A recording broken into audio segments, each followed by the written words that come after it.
Hey guys, welcome to another episode of Break It Down with Braydon. Super excited. Haven't done a podcast in a while, and I've got some special guests here today. I've got Rugulo and Morfia Apostolis with the Rugolo Team. Thanks for joining me today, guys. Thanks for having us. Thanks for having us. I've had the privilege of working with these guys for, over a decade now, I think. And it's just been awesome to get to know these individuals and see the things that they've done in the real estate game and just kind of where they've kind of progressed their business over the years. So tell everybody a little bit about the team and kind of where you guys have gone over the years. Well, I started a team in the year 2000, so almost 25 years ago, and we were with Keller Williams at the time. And then Morfia joined and partnered up with me about 10 years ago. And we've done almost 4,000 transactions in our career, and just riding the wave of the market up and down. We've seen everything from the crash of 2008 to the COVID boom. Yep. What's been the big transition that you've kind of seen over the team over the years? We probably have had as many as 50 agents on the team at any given time. We have about 20 now, and we're starting to recruit again. But, the people that do the work are successful, although the exit rate or the failure rate in this industry is very, very high. Yep. But we have some alumni of our team that have gone on to do big, big things. Yeah. Morph, talk a little bit about today's real estate world. Well, I mean, Lou's been in it way longer than I have, so he's seen a really huge, a lot of changes happening. Yep. Because he would always say, back in the day, you could have 100 listings. It was so much easier, even with the fax machine. It's very demanding today, and I feel like it's harder for agents to stay in the business. Yep. It's very competitive. Yep. Yeah. What about today's real estate market? What are you kind of seeing on the horizon today? What I see on the horizon, it's been interesting, especially, pre-COVID, and then COVID was very challenging because obviously there was no inventory and stuff, and it was very hard. I mean, one weekend we had like 6 buyers and showing one property, and that was very, very draining. You go there, wait in line, and so forth. And now, I think, obviously we're low on inventory, which is the case. Yep. And with the interest rates being so high, first being so low and then going so high, people kind of felt like, hey, maybe the interest rates might come back. That's not going to happen, especially in my lifetime. Yep. But overall, it is a good market, especially here being in Phoenix area. It has really, really grown. Corporations moving in, and so I think now we stand as one of the major hubs, I believe, in the country. Yep. Lou, speak a little bit about kind of the stuff that's happening in Arizona, kind of some of the growth and whatnot, kind of stuff that you've seen there. It's kind of exciting you about what's coming up. The builders are trying to catch up. Most of the growth is in the West Valley and in the Southeast Valley. Tons of companies moving here, as Morfia said, the chip manufacturer in North Phoenix, and a bunch of companies in the East Valley. So I believe that we'll have a shortage of inventory for a while. Our inventory now is a little bit higher than it's been. It's just because people are a little bit on the sideline. We have buyers hesitant because of the interest rates and the payments are so high.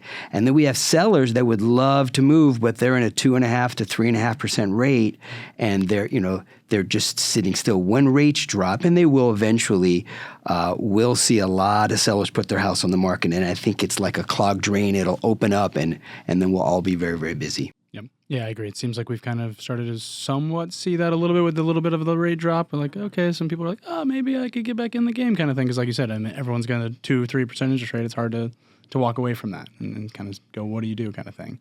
In that regard, elections coming up, what are the predictions, or what are you kind of hearing in regards to that? I mean, everyone's like, oh, I'm going to wait. Is that prudent right now? Or really, do we see a whole lot of change after a presidential election? We generally don't. Keeping Current Matters is a statistical company that puts out reports, I think, weekly. And we saw, I think you and I attended in Morfia, Tom Ferry Summit in Dallas. And basically he said 8 of the 9 presidential elections, there was no drop-off or no change in the number of real estate sales. But with that being said, many people right now, over the next 6 to 8 weeks until the election shakes out, some of them may wait, and that's fine, and then things will pick up right after the election and certainly in the first of the year.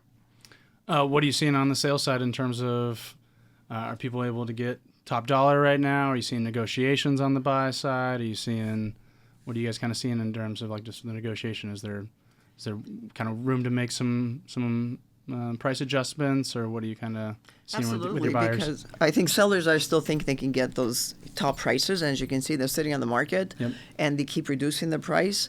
One thing they always ask is it okay if we reduce the price? What would buyers think? Yeah. But I say you can absolutely do that. In terms of in terms of days on the market and in negotiating, it's always the higher the days on the market, the less negotiating. But we're seeing a lot of listings 30, 60, 90 days on the market, and therefore we are seeing offers. We just got an offer on a listing we have in North Central Phoenix, and they asked for 3% credit for the buyer's closing costs. And of course, we have the new horizons now where there's no co-broke advertised in the MLS, so agents are through the negotiating process asking for a commission there. So I think definitely first weekend maybe not, but after houses that are on the market for a while, which most are, concessions are definitely in order. We're seeing price reductions, and it's just sellers need to be smart. If they price it too high, then they're on the market a while and buyers wonder what's wrong with the property, or they try to really kind of lowball it. So it's a two-part answer. The longer on the market, definitely concessions are available. What was I going to say? The NAR settlement, what has that changed? What's kind of some updates from that? I think it's ebb and flow, and I think it's going to take a good 6 months to a year for everybody to get used to it. For everyone that hasn't heard of the NAR, what were the changes that took place? Well, the number one change is that there is no more co-broke commission advertised in our MLS or any MLS in the United States. So when you go to list a property, usually you would sit down with the seller and negotiate a commission with the seller, and half or part of that commission would go to the buyer's agent. That's no longer the case. So when you sit down with the seller, you negotiate the commission for you as the listing agent to do your marketing and whatnot. And then when buyers go to look at houses, before they even enter a house with an agent, they need to sign a buyer-broker agreement. That's been around for a while, but many agents did not use them as much. So they'll have to sign a document promising to pay a certain amount. It's all negotiable. And now, when it first came down the pipe, we go, man, there's a lot of first-time buyers. They don't have the money. But what we're seeing is the offers are coming in with asking the seller to pay the buyer credit and to ultimately credit that back to the buyer's agent. So it's just more education. You definitely, before, if somebody wanted to see a house, if they were a friend of yours, you just run and show it. Now you got to do a little education before you open the door, have them sign a document, explain the process. Yeah, I almost feel like it's somewhat better for you guys because at least you get a level of commitment from the buyers. And True. And I think Tom Ferry used the analogy where he was like, even my mother would have to sign this document. If I'm going to take you out to buy, even my mother would have to sign this document. It kind of disarms your buyers and makes it seem like, everyone does have to sign this. And it's right. And I just think it's, just part of the new norm. It's part of the new norm. And I don't know if everybody's heard about it yet. They're starting about it. We showed a house to an old client that bought 7 houses through us, but we haven't done anything in 6-7 years. And I had to explain that to him. And he was fine with it. But, a lot of people don't know about it. The news did bring it up, but not everybody knows about it. Sorry, were you going to say something more? I feel like the sellers we've been dealing with, they're not opposed to giving the compensation. They're still good with it. I mean, it's been around like for decades. Exactly. So that's a good thing. Well, because, correct me if I'm wrong, but as you guys had the ability to see before what you were going to be making as a buyer's commission, which was advertised on the MLS, right? Mm-hmm. And so now they still know, okay, hey, if I want to bring in this whole pool of buyers, I need to be working with an agent. And so agents are 90% of the transactions on the market, I believe, is the statistic or something along those lines. And so if you don't work with an agent, you're not bringing in that buyer pool. And obviously the biggest advantage to working with an agent is getting that large buyer pool. So if you don't have access to all those buyers, you're going to hinder yourself. But everything is negotiable. The sellers are not obligated in any shape, way, or form to pay a commission to the buyer's agent. It's all negotiable. So it's just another step in negotiating, and the people that are better negotiators will do better. Obviously, we kind of talked about just the sheer demand for Arizona, and kind of the two hotspots or the two highest price points now are Scottsdale and Paradise Valley. Where are you guys seeing in terms of buyers now with maybe getting priced out? Are you seeing people having to kind of drive to different markets and stuff? Because I guess why I brought that up is what I've been hearing lately is well, yeah, I'm thinking about selling my house in Scottsdale, and I'll go buy a house cash in Gilbert, and so as opposed to having to go take that 7% interest rate, they're like, well, I'll just own a house outright cash now. Are you kind of hearing more of that? Yeah, we're seeing, Queen Creek and the Far West Valley, they've been around Buckeye, let's say, and then when the market crashed, things settled out. But people are moving out there, and the reason they move out there, some people don't like congestion, but they run for a good deal. Morphy and I just sold a house to a nice couple, and it was in Queen Creek or Santan Valley. It escapes me, but basically they got like a 2,600 square foot, 5-bedroom home that was 10 or 15 years old in really good condition for like $420,000. Yep. You like you said, you could buy two of them if you sold your $800,000 maybe Scottsdale home. So yes, that is definitely an option. We're seeing more of that. Santan and Queen Creek definitely has had a lot of growth and a lot of activity. Yep. Yeah, I mean, just like the price of goods, the price of everything has just gotten so significant that people are looking for ways to save money. And so they're going, okay, if I can not have a mortgage payment, consider doing that. It's just something interesting. That I didn't think of that was something that would be kind of a factor that would play into what we're going through right now. Yeah, because I mean, a lot of people that are buying right now are going to like the new home subdivisions because they're getting the incentives and stuff.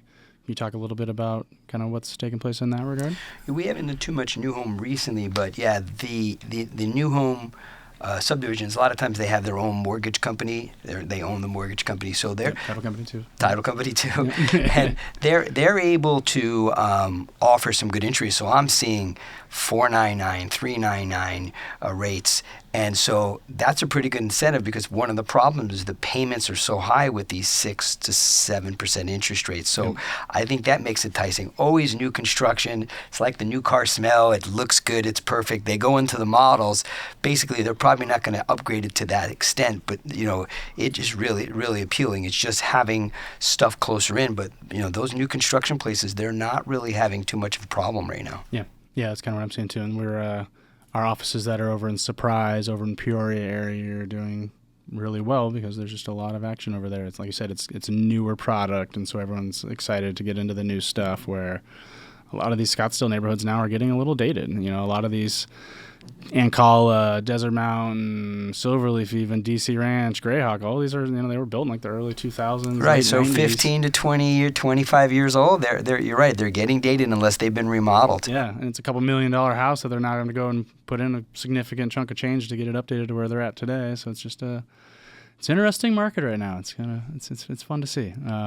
Well, I find, especially in Scottsdale, like 400,000, 420 in that price range, under $5 will get your condo. Yeah. Probably even $500,000. Yeah, two-bedroom. Yeah, two-bedroom. a two-bedroom, exactly. Yeah, It's smaller insane, condo, yeah. Maybe even a studio. Exactly. Yep. So you need to be up in the 800s plus. Yep.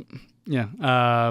Goals for the Rugolo team. What's some goals for you? In the last 5 or 6 years, we probably put our team a little bit on autopilot in the sense that we weren't out there actively recruiting and attracting new agents. And we generally we look at all types of agents, but we like working with new agents. So we've partnered up with the Arizona School of Real Estate and Business, and we're starting to market and schedule appointments with recruits. So our goal is probably to add maybe 30 agents in the next 12 months to our team, and then help train them and coach them on the best policies and procedures and playbook to be successful. Talk a little bit about your team. Talk a little bit about Joe, Chris, and kind of the makeup of what a team member gets whenever they join the Rugolo team. That's a good question. We try to go to the adage, the old Bible adage, give a man to fish and he eats for a day, and teach a man to fish, he eats for a lifetime. So we try to give people the skill set that they're going to need to be successful. We don't provide an abundance of leads for the agents. I know some teams do, but we figure let's teach you to be self-reliant. So we go over all the different processes. It always starts with your database that you can do to be successful, and we let you choose the activities that you want to do. And like I said earlier, we have some alumnus from our team that have gone on to bigger and better things, and $1 million a year in GCI and whatnot. Yeah. And we just hope that we give them a good foundation. Yeah, that's awesome that you guys have are willing to do that, and not everyone's willing to do that. And so I think it's a testament that you guys care about your agents and want them to succeed. So that's cool. Thank you. Morfia, talk a little bit about kind of your skill set, because I know you kind of got a little niche about yourself, and you're just really personable, and you do an amazing job at open houses and just really making your clients feel like family. She's the open house queen. Yeah, talk a little bit about that. When I first started, cold calling was just not my thing. I wasn't able to do it. But I always tell new agents, do something that you're comfortable with, because obviously we're very transparent. Yeah. And for me, it was open house. And my problem with calling people was I don't like calling people and asking for something. Yeah. But if I do an open house, guess what? They come to me. So I was good with that. Yeah. And I love people. I love meeting people. I love talking to people. A lot of clients, I think probably most of them have become friends. Yep. And like Lou was saying, when we provide leads to agents, especially as a new agent, they get used to that. Yeah. So they need to learn to do things in a different way. And of course, the market always changes, right? So you always have to adapt. Yeah. And adapting is crucial. Yeah, if you're not actually building your own database, building your own book, and you're just depending on these leads all the time, you're not actually creating relationships. You're not, it's just a transactional business as opposed to a relational business. And so that's where I feel like you guys have done a really good job of differentiating yourselves. And Thanks. Kudos to your Thanksgiving event. I think you guys have done an amazing job at doing. I think you've done like the 5th year or whatever that we've done the Thanksgiving event together this last year, and just all the pies and everyone that comes around and how grateful they are for you guys to do the event. You could just see like the community you guys have built. It's a testament, and you guys should be proud of that. That's pretty cool. They love it, and I find they look forward to it. Yeah. Yeah. Circling back to the open houses, Morfia, this is maybe 6-7 years ago, somewhere around there, she had hurt her back and she was in a lot of pain, but she had scheduled like a Saturday, Sunday, or a Friday, Saturday open house. And she did a couple of days of open houses in McCormick Ranch. And out of that open houses, and I may not have the exact number, she had about 17 or 18 transactions from that open house from about 3 or 4 or 5 different people who used her, referred her, repeat used her. So, when people say open houses doesn't work, it just takes one person. So she did really good in that one. We talked in the beginning, you guys have done thousands of transactions all over the valley. I mean, I've looked at the map that shows all of your guys' history, and it's just like, is there any part of the city you guys haven't touched at some point? And there really isn't. But then you guys have done another map where you've really focused on your niche, which is McCormick Ranch, and several hundred homes in there, is which you guys have sold and been in and everything as well. Why McCormick Ranch? Well, we live there, and we really, really like it. And years ago, I used to farm 85260, where I think you reside now, and Desert Ridge. And when everything crashed in '08, there were expenses, and I stopped farming for whatever reason. And over the last year or two, we've started back farming McCormick Ranch. We've done some flips there. We've had some clients who've done flips there. So we've gotten to know a lot of the people that live there. So, if you're going to farm, you don't have to be where you live, but farm a place that you really like and you're proud of. So we really like it. It has a lot of green belts and walking trails. So I think that's probably where we're trying to focus. Our office also is in 85258 in McCormick Ranch as well. Yep. So yeah, it's nice you guys can walk to your office. It's convenient. We could walk to our office. When the weather's good. It's just. And the other thing I love about McCormick Ranch, obviously, was built in the mid-'70s. Yep. So you've seen a lot of homes being remodeled, and of course, there's changes in the architect of the home.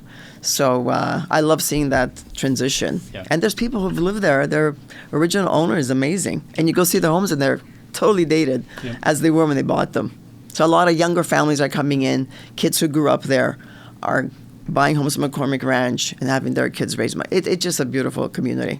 Yeah, we loved it when we were in there. There's definitely points where we're like, dang, we really miss having the McCormick Ranch kind of feel, all the green belts like you mentioned. Just come back. Just doesn't feel like Arizona in some regards, and it's exactly. Where it's like everyone else is desert landscape. You get north of the 101, every community up there is desert landscape. You just don't have that that greenery. Yeah. Sure. So you get that on like central Phoenix kind of areas, and there's a couple areas like in Queen Creek and Gilbert and stuff. You get a lot of that, but in terms of Scottsdale, that's kind of the main spot for that. It's kind of McCormick and Gainey. It's kind of like we like it. Yeah. Its own little unique kind of place, and definitely good golf, good restaurants. Good restaurants, very walkable. Yep. Yeah. That's the big thing too. Is walkable. Yeah. My big thing is I miss walking to Lucy's every weekend. There you go. Yeah. Which is great. What else? What other things are you excited about in the real estate world? I think when this change happened with the North Settlement, we got ahead of it a little bit, and then there were some our staff that were worried a little bit. How's this going to work out? Our agents, and it's really has played out to this point really good. So we're excited. I predicted, and I may be wrong, that with this NAR settlement and how things have gotten tougher for certain, we may lose 10 to 20, maybe 20% of the agents, let's say in Arizona, and I still think that might happen, and it'll be better for the consumer, because the agents that last will be the ones doing multiple transactions per year, so they're not just doing 1 or 2 houses a year where they don't know what they're doing. So I'm excited for the new year, and cooler weather. It's hot right now. It's been brutal. Yeah, the 100-day record of 100 days over heat, or 100 days over 100 or whatever, was not fun. I'll come to an end. How about you, Morph? What are you excited about? One thing that we're excited about is, and you probably know, we're just trying to finish our new website. Yep. And then get on different social media platforms. Because obviously of our age, we're not part of that circle that just knows everything on social media. Yep. So that's exciting. And we love all the information and guidance that you give us, because you know everything about that stuff. That's how I feel. Try anyways. Yeah. So we're looking forward to that. We really are. Yeah. And trying to be better on social media, have a bigger presence. Yeah, I think that was a huge thing we took away from Tom Ferry, right? It was just get out of your own way, get over yourself, and just do the work and put yourself out there. And that's the same thing that I gotta always remind myself too. Is like that's what you look like, and that's what you sound like. And even if you say too many times and you feel like you sound stupid, ultimately that's who you are, and that's who they're gonna meet whenever they meet you in person. And those are your flaws, and you just gotta own them. Well, you've heard the expression "secret agent." You don't want to be a secret agent. You want to be out there. Yep, gotta put yourself out there. Yeah. For everyone that wants to get a hold of you guys, how can they reach you? Well, good question. We have a general number, 602-404-HOME or 404-4663, but Morfia's cell phone is 480-322-6404, and mine is 602-686-2786. We'd love to hear from you. Awesome. Yeah, and make sure you go check out their website, the RuguloTeam.com. You can see kind of all of their transaction history. You can see those maps that we talked about that shows the 4,000 homes that they've closed over the state and their concentration in McCormick Ranch, so you can really get an idea of their history and their expertise in the market. Well, thank you. Absolutely. Thanks for coming on. Thanks for having us. Thank you. Bye-bye. Thanks for tuning in for another episode of Break It Down with Braydon, and stick around. More to come. Thanks, guys.